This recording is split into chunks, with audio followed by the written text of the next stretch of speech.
हरि ओम नमो नमः।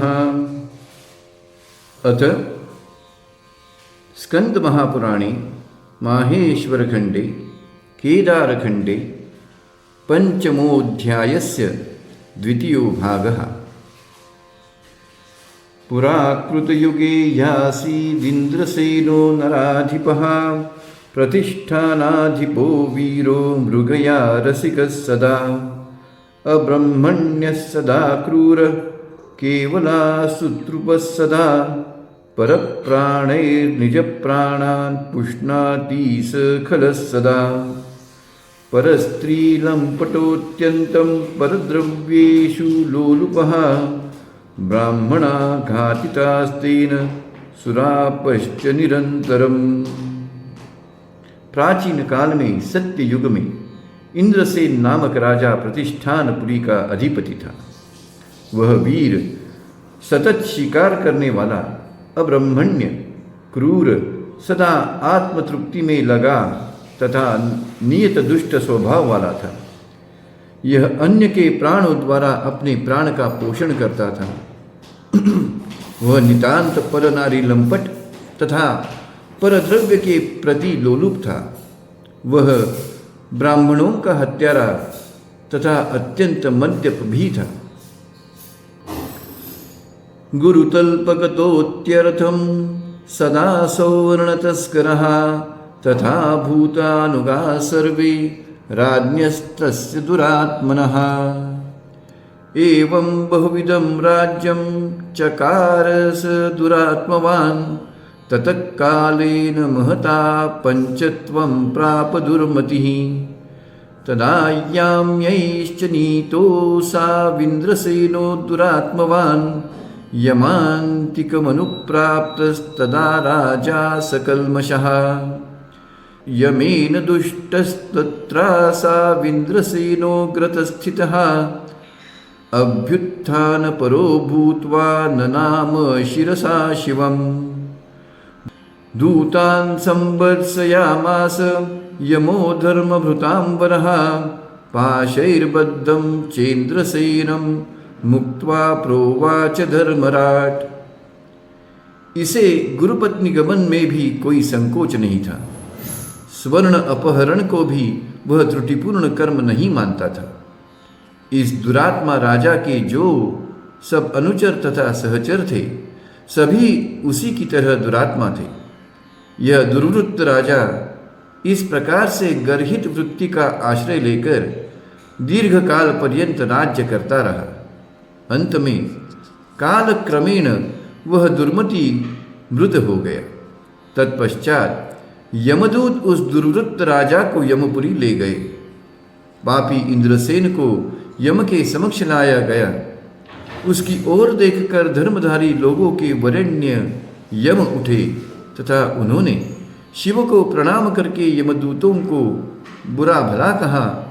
पाशबद्ध चंद्रसेन को बंध मुक्त करके उससे धर्मराज कहने लगे, गच्छ पुण्यतमान् लोकान् भुंक्ष्व राजन्य सत्तम यावदिन्द्रश्च नाकेस्ति यावत् सूर्यो नभस्तले पंचभूतानि वच्यतावत्त्वञ्च सुखी भव।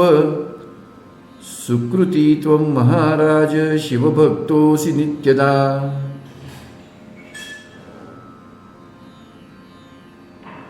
यमराज कहते हैं, हे राजन, जाओ, तुम जाकर समस्त पुण्यलोक का भोग करो। जब तक जगत के आकाश में चंद्र सूर्य की सत्ता रहेगी, तब तक तुम पुण्यलोकों में रहो। हे महाराज, तुम नित्य शिवभक्त तथा सुकृति हो। यमस्य वचनं श्रुत्वा इंद्रसेनोऽभ्यभाषत, अहं शिवं न जानामि मृगया रसिको ह्ययम्।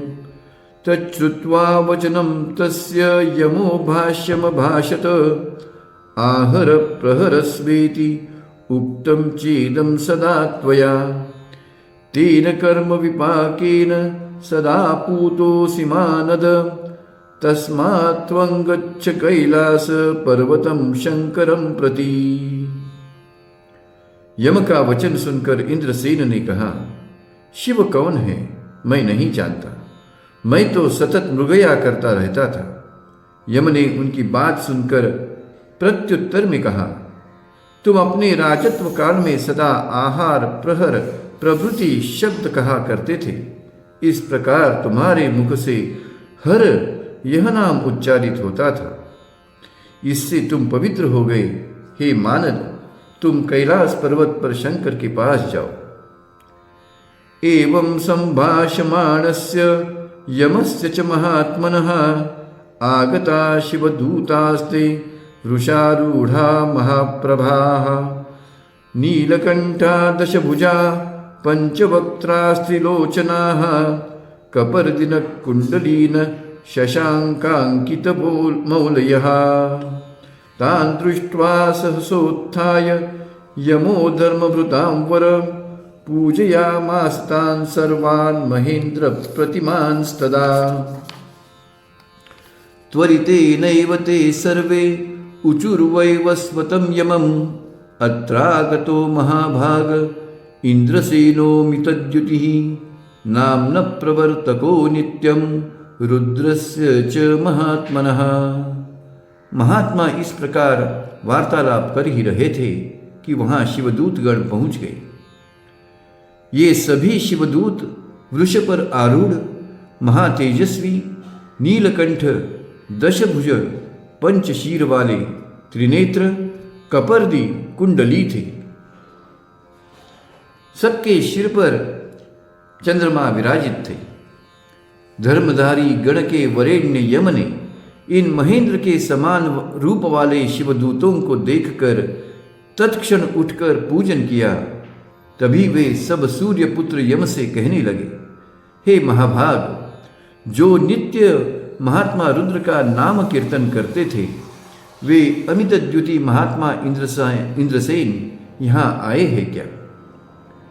श्रुत्वा च वचनं तेषां यमेन च पुरस्कृतः इंद्रसेनो विमानस्थ प्रेषितो हि शिवालयम् आनीतोऽयं तदातैश्च पार्षदप्रवरोत्तमैः शम्भुना हि तदा दृष्ट इंद्रसेनोमितद्युतिः अभ्युत्थायागतो रुद्र परिष्वज्यतदानृपम् अर्धासनगतं कृत्वा इंद्रसेनं ततो ब्रवीत किं दातव्यं नृपश्रेष्ठ प्रयच्छामि तवेप्सितम् इति श्रुत्वा वचस्तस्य महेशस्य तदा नृपः आनन्दाश्रुकणान्मुञ्चन् प्रेम्णा नोवाच किञ्चन तदा कृतो महेशेन पार्षदो हि महात्मना चंडो नाम्ना च विख्यातो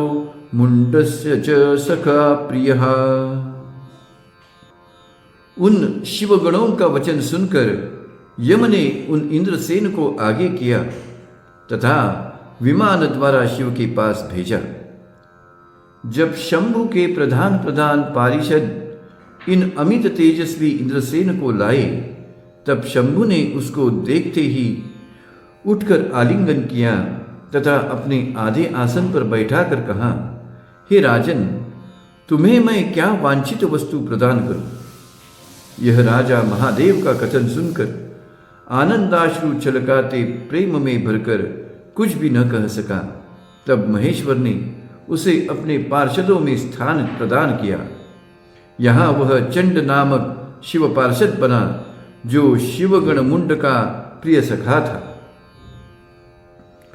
नामोच्चार मात्रेण रुद्रस्य परमात्मनः सिद्धिं प्राप्तो हि पापिष्ठ इंद्रसेनो नराधिपः हरे हरेति वै नाम्ना शंभोश्चक्रधरस्य च रक्षिता बहवो मर्त्या शिवेन परमात्मना महेशान्ना परो देवो दृश्यते भुवनत्रये तस्मात् सर्वप्रयत्नेन पूजनीयः सदाशिवः पत्रै पुष्पैर्फलैर्वापि जलैर्वा विमलैः सदा करवीरैर्पूज्यमान शंकरो वरदो भवेत् करवीराद् दशगुणा मकरश पुष्पं विशिष्यते विभूत्यादिकृतं सर्वं जगदेतच्चराचरं शिवस्याङ्गणलग्नाय तस्मात् तां धारयेत् सदा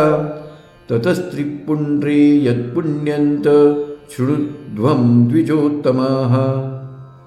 इस प्रकार से पापात्मा राजा इंद्रसेन ने अज्ञानता ही सही रुद्र का नामोच्चारण करके सिद्धि प्राप्त की।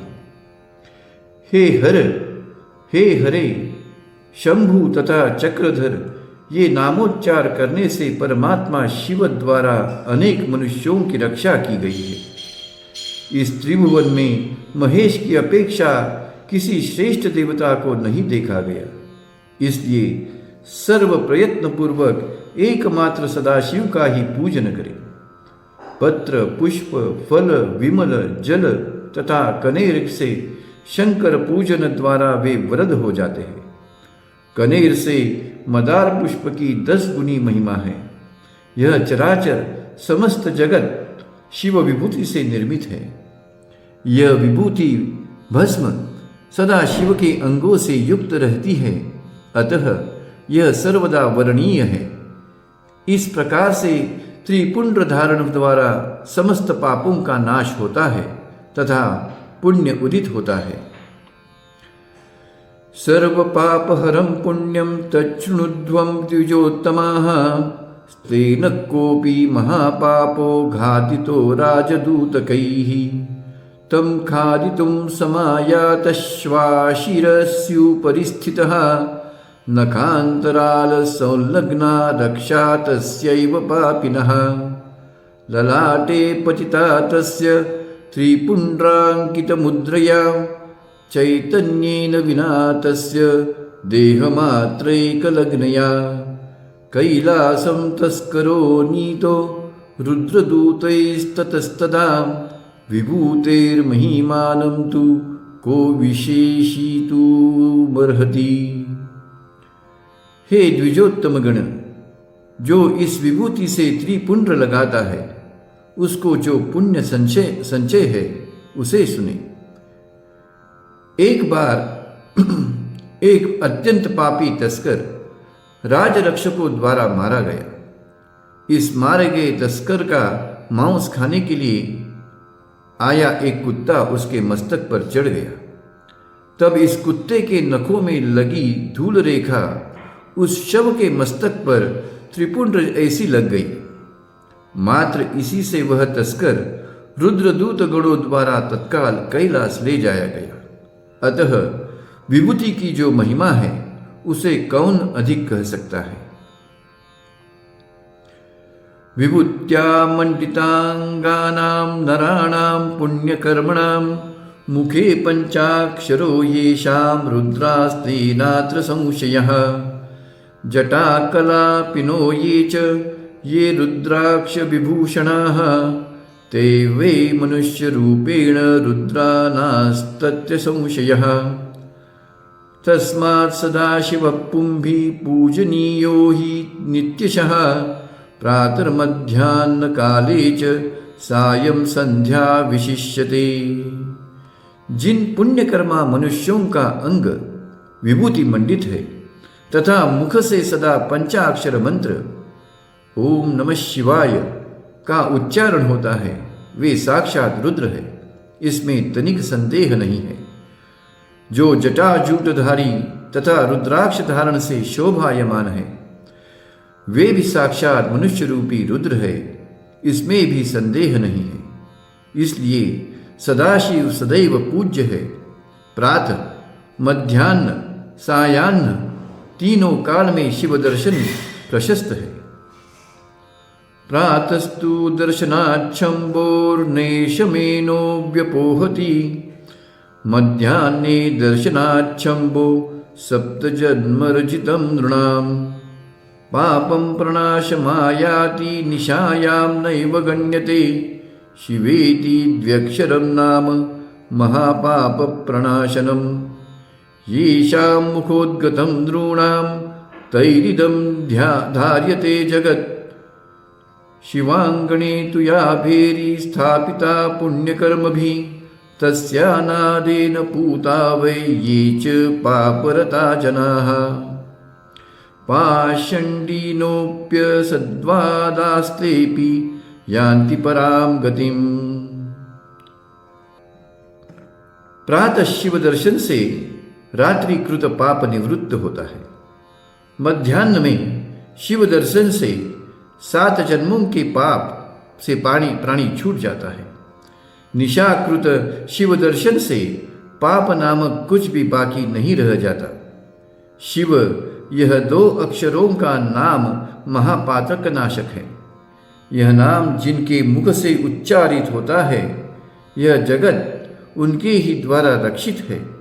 जो पुण्यकर्मा शिव मंदिर के आंगन में मेरी स्थापना करते हैं, वहाँ के भेरी नाद से पवित्र होकर न जाने कितने पापिष्ठ, पाखंडी, असद्वक्ता मनुष्य परमगति लाभ करते हैं।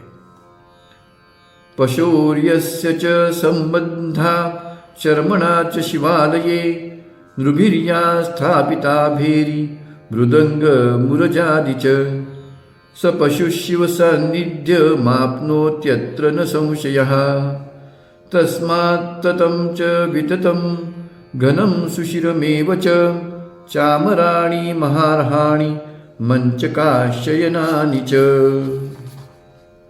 गाथाश्च इतिहासाश्च गायनञ्च यथाविधि बहुरूपादिकं शम्भो प्रियान्येतानि कल्पयेत्।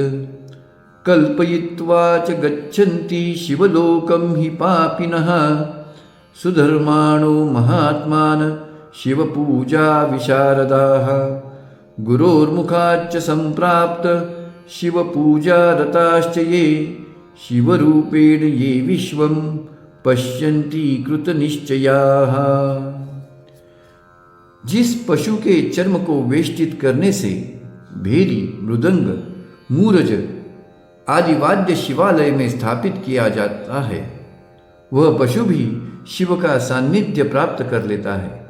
इसलिए तत्, वितत, घन, सुशिर्ह, महार्ह, चाम्र, शयन मंच, गाथा, इतिहास तथा विचित्र गीति यह यथाविधि प्रयुक्त हो, तब यह शंभु प्रिय है। अतएव वहाँ तत्, वितत, घन, सुशिर, महार्ह, चाम्र तथा शयनमंच, गाथा, इतिहास, विविध गीति ये सभी यथाविधि प्रयुक्त हो जाए, तब वह शंभु हेतु प्रीतिकारी होता है। इन सब के द्वारा आराधना अवश्य कर्तव्य है। ऐसा व्यक्ति पापी होकर भी शिवलोक गमन करता है। जो शिव पूजा विधान जानते हैं, जो गुरु से शिव पूजा पद्धति जानकर इस पूजा कार्य में लगे हैं, वे सभी कृत निश्चयी भक्त समस्त विश्व में शिवरूप दर्शन करते हैं। सम्यक बुद्ध्या समाचारा वर्णाश्रमयुता नराः ब्राह्मणा क्षत्रिया वैश्या शूद्राश्चान्ये तथा नराः श्वपचोऽपि वरिष्ठ स शंभो प्रियतरो भवेत् शंभुनाधिष्ठितं सर्वं जगदेतच्चराचरम्।